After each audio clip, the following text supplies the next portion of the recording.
बिहार की राजनीति में अचानक गर्माहट आ गई है। 2025 को लेकर गहमा गहमी शुरू हो चुकी है। आज हमारे साथ वीआईपी प्रमुख मुकेश सहनी जी हैं। आज इनसे बात करेंगे। सर, ये बताइए मुझे कि पहला सवाल मेरा यही है, 2 दिन पहले महागठबंधन की तीसरी बैठक होती है। उसमें एक बड़ा खेला होता है। खेला ये होता है कि अभी तक गठबंधन की तरफ से ये अनाउंसमेंट नहीं हुआ है कि महागठबंधन का चेहरा कौन होगा। लेकिन उस बैठक में पीछे में यानी बैकग्राउंड में जो पोस्टर लगाया गया था, उस पोस्टर से सब चीज क्लियर हो गया था कि महागठबंधन का चेहरा तेजस्वी यादव ही होंगे।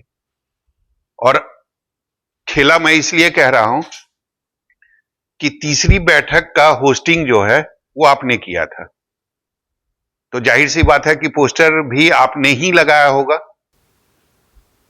जी नहीं, ऐसी बात नहीं है। आपने कहा पोस्टर, तो पहले से क्लियर हो गया पहले मीटिंग में कि हमारे ये गठबंधन को लीड तेजस्वी प्रसाद यादव जी करेंगे। कोऑर्डिनेशन कमेटी के अध्यक्ष वो हैं और उसके नाते उनका बैनर लगा।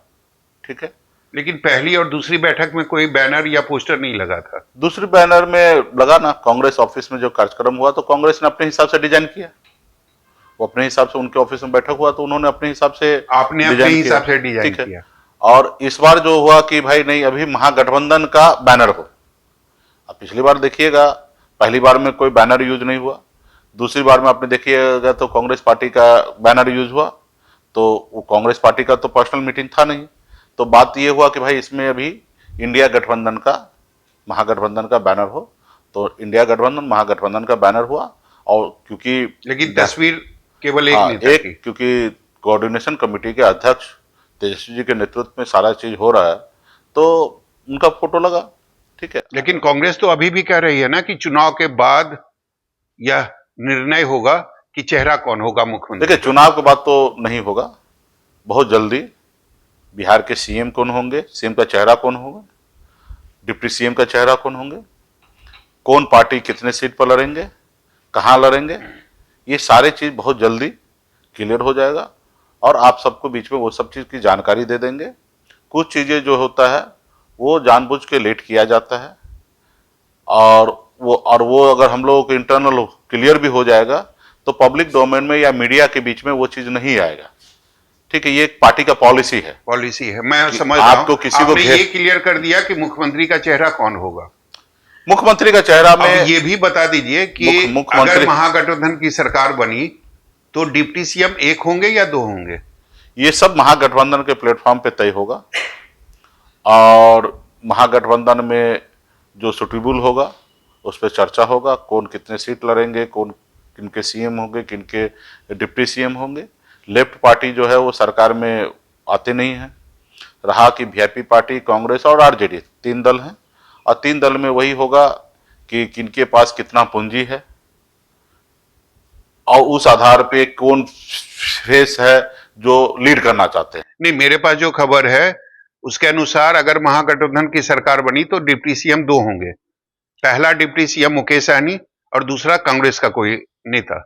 वो अभी हम लोगों के प्लेटफॉर्म पर ऐसी बात नहीं आई है और ऐसे आएंगे तो उस पर विचार होगा कि दूसरा डिप्टी सीएम अगर कांग्रेस होगा तो कौन होंगे। ठीक है, पहला फिक्स है मुकेश सहनी।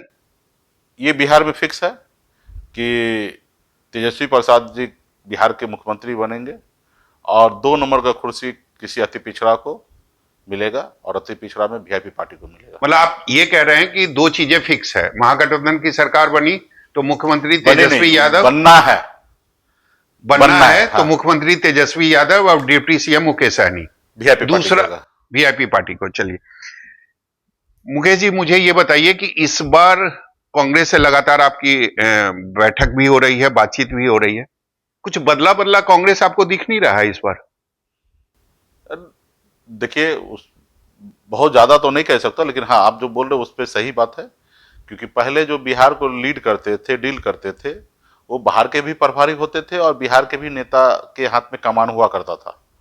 हमने देखा शक्ति सिंह गोयल जी थे, बाहर से थे, गुजरात से थे, अब बिहार में अखिलेश सिंह वगैरह सब थे, पार्टी के नेता थे और सबका एक कोऑर्डिनेशन करके कंफर्टेबल काम होता था।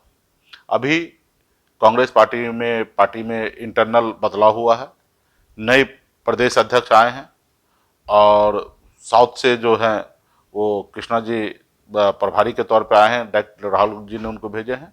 तो उनको बिहार के बारे में बहुत कुछ ज़्यादा जानकारी है नहीं कि बिहार में क्या समीकरण है, क्या नेता है, क्या चीज़ें हैं। तो वो अभी थोड़ा सिस्टम पे चल रहे हैं, डिसिप्लिन पे चल रहे हैं।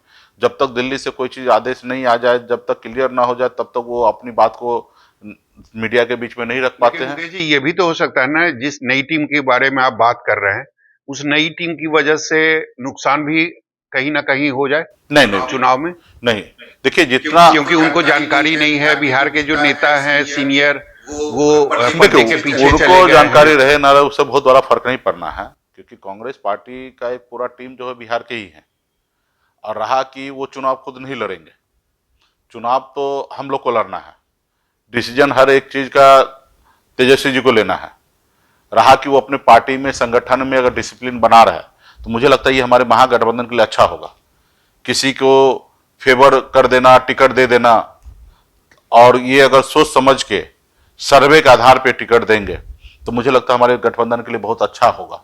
क्योंकि इससे पहले जो नेता थे, तो जो 15 साल, 20 साल, 25 साल से एक पार्टी, कांग्रेस पार्टी में काम कर रहे हैं, तो देख रहे हैं कि भाई पुराना आदमी है तो दिल से टिकट दे देना। तो दिल से टिकट देने से क्या हो जाता है, कहीं कहीं नुकसान होगा। और जहां दिमाग से अगर टिकट देना है, जमीनी हकीकत को समझ के देना, सर्वे के आधार पर टिकट देना है, जैसे भाजपा करती है कि दिल से टिकट नहीं देता है। बड़ा से बड़ा नेता है, कितना भी बड़ा नेता है, अश्विनी चौबे जी है, बड़ा नेता है, उसका टिकट काट दो, ठीक है, अजय निषाद का टिकट काट दो। मतलब इस बार महागठबंधन दिमाग से टिकट देगी। कांग्रेस पार्टी का ये जो मैं देख रहा हूं कि यहाँ पे, लेकिन कांग्रेस पार्टी का ये भी तो रुख है ना इस बार कि 70 सीटें तो चाहिए ही चाहिए, और वैसी सीटें नहीं चाहिए जो 2020 में दी गई थी, और इसके अलावा एक डिप्टी सीएम का पद भी चाहिए। नहीं देखिए, अब मांग करना कोई गुनाह नहीं है, 70 सीट मांग की कोई गुनाह नहीं है, क्योंकि पिछली बार वो चुनाव लड़ चुके हैं, और डिमांड करना कोई गलत बात नहीं है। डिप्टी सीएम भी अगर बोल रहे हैं तो वो भी हमको नहीं लगता कि गलत बोल रहे हैं, ठीक है। मिलेगा ऐसा लगता है आपको 70 सीट से बन सकता है, ठीक है, 70 सीटें मिलेगी। और 70 सीट मांग करना कोई गलत नहीं है, पिछली बार लड़े हैं। और बाकी, लेकिन ये कह रहे हैं ना कि पिछली बार 70 सीटें दी गई थी, लेकिन 45 सीटें ऐसी दी गई थी जहां कई सालों से महागठबंधन की जीत ही नहीं हुई है, उन सीटों का कोई मतलब ही नहीं था। और सारे सीट जब अच्छे हैं तो निश्चित तौर पे वहां अच्छे समीकरण, अच्छे कैंडिडेट को उतारिएगा तो वहां पे चुनाव जीत होगा।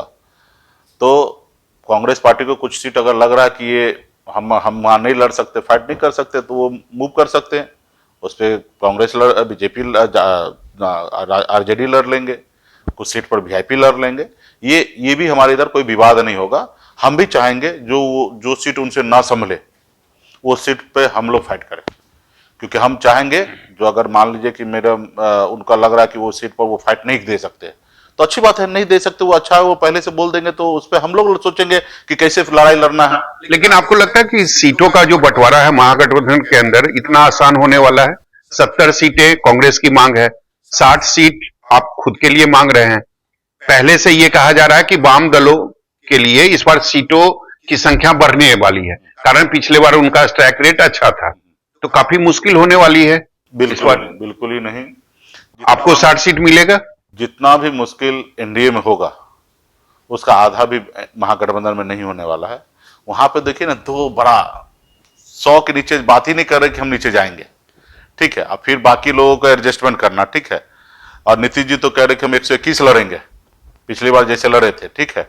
तो वहां पे बहुत बड़ी लड़ाई है। हमने कहा कि हमने 60 डिमांड अपने गठबंधन, अपने पार्टी में कार्यकारिणी के बैठक में हमने निर्णय लिया कि हमारी पार्टी भविष्य में इतने सीट पर लड़ेंगे, हम बाकी सहयोगी को छोड़ेंगे। ये हमने निर्णय लिया अपने पार्टी के लिए। रहा कि महागठबंधन का प्लेटफॉर्म जो होगा, उस प्लेटफॉर्म पे सब लोग मिलकर निर्णय लेंगे।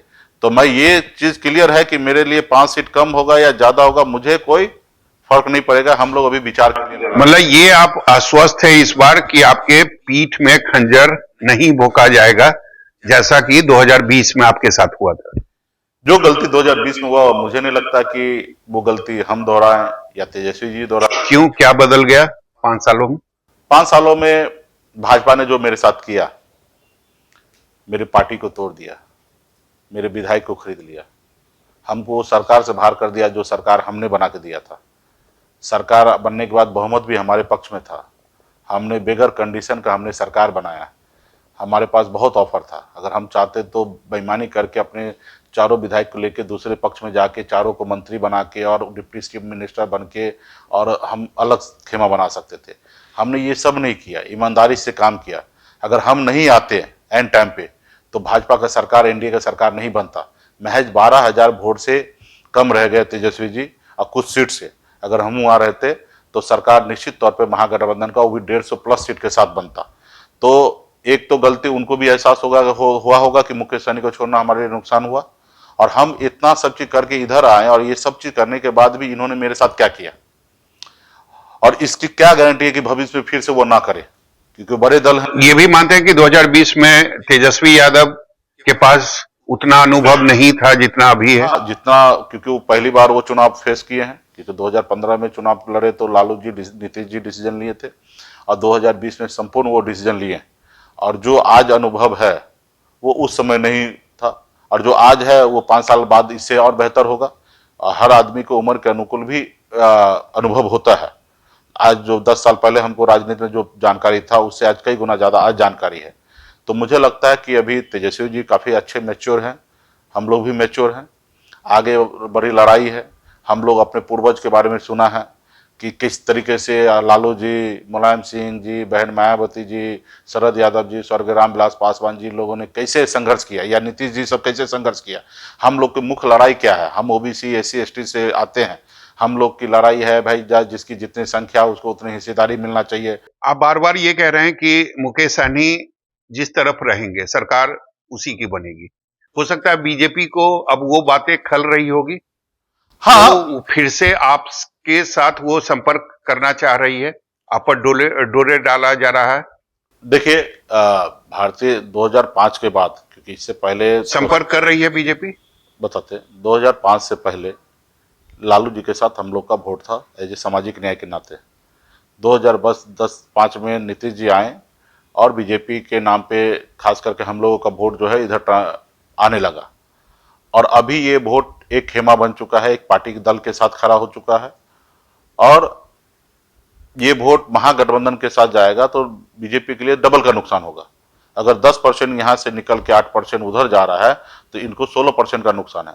तो उनको डर है बिहार में कि इस बार जो है वीआईपी पार्टी का एक जनाधार है, और 2-3 चुनाव में, उपचुनाव में हमारे साथ लड़ चुके हैं। जब हमने सिमरी बख्तियारपुर में लड़ा, जो सीट वो जीतते आए वो सीट 15,000 से हारे, और हमको 25,000 वोट मिला। जो बोछा में हमको 30,000 वोट मिला, वो 37,000 वोट से हार गए। तो ये वोट अगर उनको मिल जाता तो निश्चित तौर पे महागठ एनडीए जीत जाता, और वो अगर उधर जुड़ जाएंगे तो उसका आंकड़ा देखिए, जो 15 से जीते वो 25-40 से जीते, जो 30 से जीते वो 70 से जीते। तो ये उनको एहसास है, इसके लिए वो लोग चिंतित है कि मल्लाह के बगैर मेरा नाव जो है ना मझधार में फंसा रहेगा। तो वो उम्मीद करते हैं कि मुकेश सहनी मेरे साथ आ जाए, मेरे साथ काम करे। नहीं, बीजेपी के कुछ नेता तो ये भी कह रहे थे कि सहनी जी के लिए सीट हमने रिजर्व कर दिया है, वो रख दिया है, और वो आएंगे, ऐसा पूरा उम्मीद है हमें। चलिए, वो उम्मीद रखे हैं, यही तो हमारी जीत है, यही हमारी ताकत है कि बिहार में निषाद समाज ने अपनी पहचान बदल दिया है। कल तक निषाद समाज को लोग कहता था कि 500 रुपया 1000 रुपया दे दो वोट बिक जाएगा, लेकिन आज हमारे लिए सीट रिजर्व करके लोग रख रहे हैं। नहीं, रात के अंधेरे में तो आपकी मुलाकात भी हो रही है। वो ऐसा कह रहे हैं, अब तो समझ सकते हैं कि वो किस तरीके से कह रहे हैं। अगर कोई गोपनीय मीटिंग हो और वो सार्वजनिक कर दे, तो भाजपा का तो ये कल्चर नहीं होना चाहिए। इतना बड़े देश के दुनिया की पार्टी है और बंद कमरे में कोई बात हो सार्वजनिक करना, तो कहीं ना कहीं वो लड़ाई लगाने की कोशिश कर रहे हैं कि कैसे, या प्रेशर बना रहे हैं। नहीं, प्रेशर क्या बनाएंगे, इसमें लड़ाई लगा रहे हैं कि कैसे भी तेजस्वी जी को ये हो जाए। तो इससे कोई लड़ाई लगने वाला नहीं। तेजस्वी जी को भी हमको पता है, सिर्फ ये लड़ाई लगाने के लिए ये सब कर रहे हैं, और मजबूती से हम महागठबंधन के साथ है और यहाँ पे चुनाव लड़के अपनी सरकार बनाएंगे।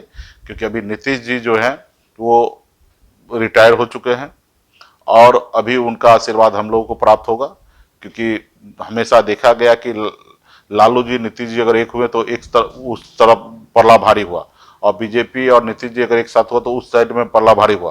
लेकिन अभी पिछले 1.5-2 साल से बिहार के हर एक जनता को, हर एक नागरिक को पता चल गया कि नीतीश जी जो है अस्वस्थ है, और स्वस्थ होने के कारण अभी उनको पता है कि नहीं, अब तो काफी एक्टिव हो गए हैं, लंबा लंबा भाषण दे रहे हैं, और मुकेश सहनी ही हैं जिनको नीतीश कुमार में गांधी दिखता था। वो समय था, लेकिन अभी तबीयत अस्वस्थ है। आप देखिए एक ही जगह एक ही चीज कितनी बार बोलेंगे।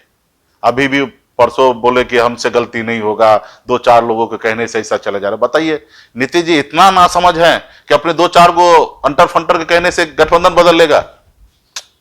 बताइए, अपने 2-4 को अंटर फंटर बार बार वो कह के ये क्लियर करना चाहते हैं कि अब हम कहीं नहीं जाएंगे। क्यों क्लियर करना चाह रहे हैं भाई? आप इतने बड़े नेता हैं, आपको क्लियर करने की क्या जरूरी है? यानी कि आप मोदी जी से और अमित शाह से डरते हैं भाई? इसका मतलब डरते हैं, या आप बताइए कि आपके पास समझदारी नहीं था इसलिए आप अपने अंटर फंटर के कहने से आप वहां चले गए? और इसको बोलने के क्या जरूरी? क्या भाजपा पूछ रहा है क्या कि आप रहिएगा कि नहीं रहिएगा? या उसमें कोई संशय है क्या जो आप इस तरीके से बात करें? या कोई ऐसा बात है कि आप फिर से लालू जी से संपर्क में हैं जो आपको बोलने की जरूरी क्या है?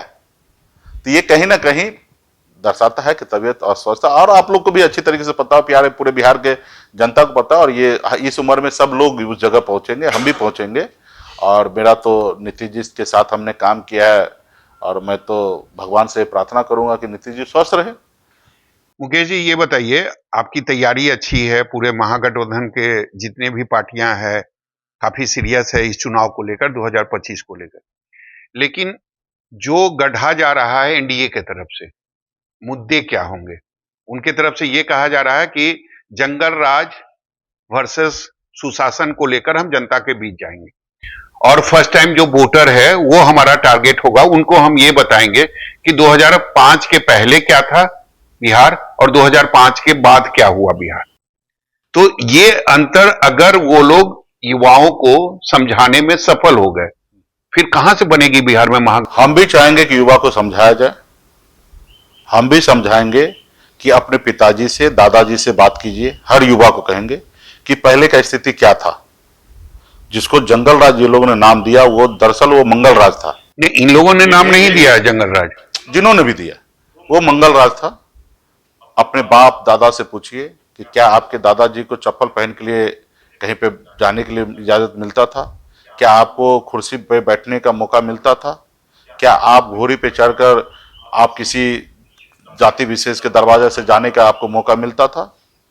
ये लालू जी ने वो सामाजिक न्याय में परिवर्तन लाया जो एक भगवान ही कर सकते हैं। जैसे बाबा साहब भीमराव अंबेडकर ने एक दलित भाई के लिए किया, उसी तरीके से लालू जी ने ये खास करके बैकवर्ड ओबीसी सबके लिए किया है। ठीक है, रहा कि विकास की बात है, लालू जी ने बोला कि तुम भैंस चरा रहे हो ना, चराओ, घर परिवार भी चलाओ, अपने पेट को भी पालो और वहीं पे पढ़ो।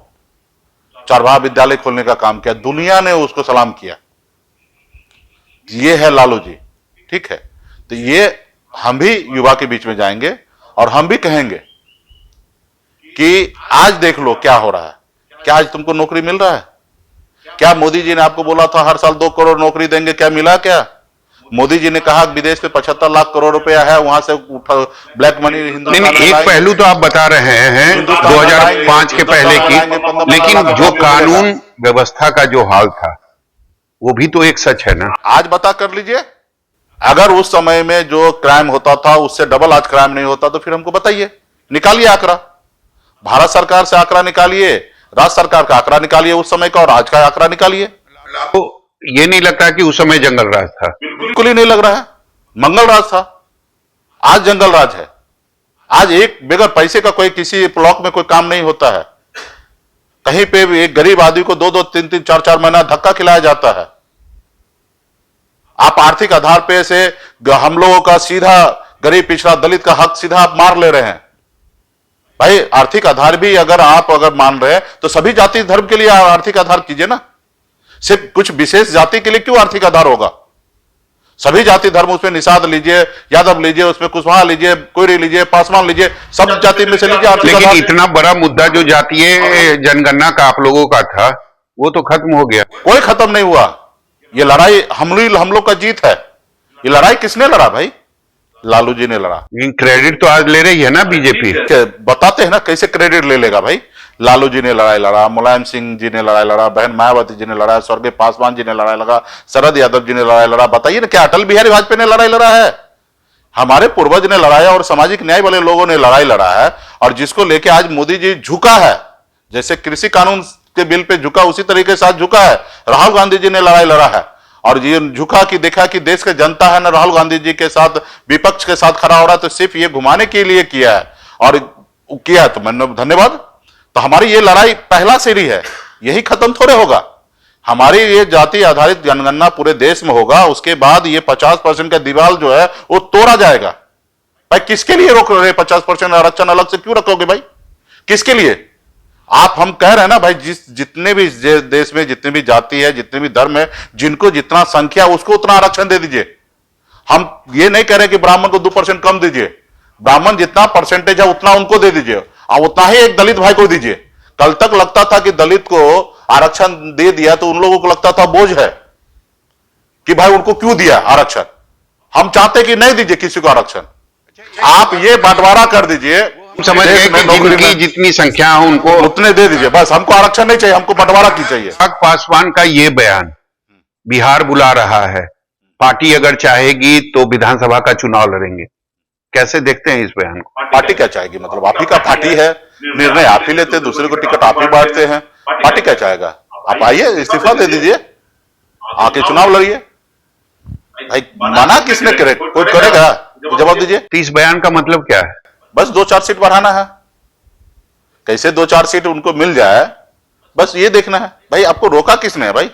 आज इस्तीफा दीजिए। आप कब इंतजार कीजिएगा कि नॉमिनेशन करने के लिए जाइएगा? 5 साल पहले जाइए, 4 महीना 5 महीना बैठा है, जिस क्षेत्र से लड़िएगा वहां पे जाके आप तैयारी कीजिए, जनता के बीच में जाइए। अगर आपको चुनाव लड़ना है तो आइए मैदान में, वहां क्यों बैठे दिल्ली में? कितना अंतर देखते हैं रामविलास पासवान जी की जो पॉलिटिक्स थी और चिराग पासवान की जो? जमीन आसमान का फर्क है, कोई तुलना ही नहीं है, कोई तुलना नहीं है। अब बताइए, मोदी जी को चिट्ठी लिख रहे हैं, आग्रह कर रहे हैं कि जाति आधारित गणना कीजिए, लेकिन आंकड़ा जो है सार्वजनिक नहीं कीजिए।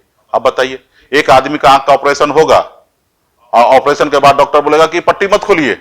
नहीं, वो तो हनुमान है। हाँ तो हनुमान है, पता चला ना 2020 में हनुमान बने थे, उसके बाद क्या हुआ? वही राम क्या किए? पार्टी तोड़ दिए, उनके परिवार को तोड़ दिए, रोड पे ला दिए थे। और भी बेगर बोले हुए फिर से हनुमान बनेंगे, नहीं तो इनके समाज इनको छोड़ देंगे। लोग तो अब बिहार पासवान भाई से जाके पूछिए, जाति आधारित गणना हो रहा है तो इसका आंकड़ा जारी होना चाहिए कि नहीं होना चाहिए, तो ये भी बिहार के पासवान भाई नहीं बोलेंगे कि नहीं होना चाहिए, सब बोलेंगे होना चाहिए।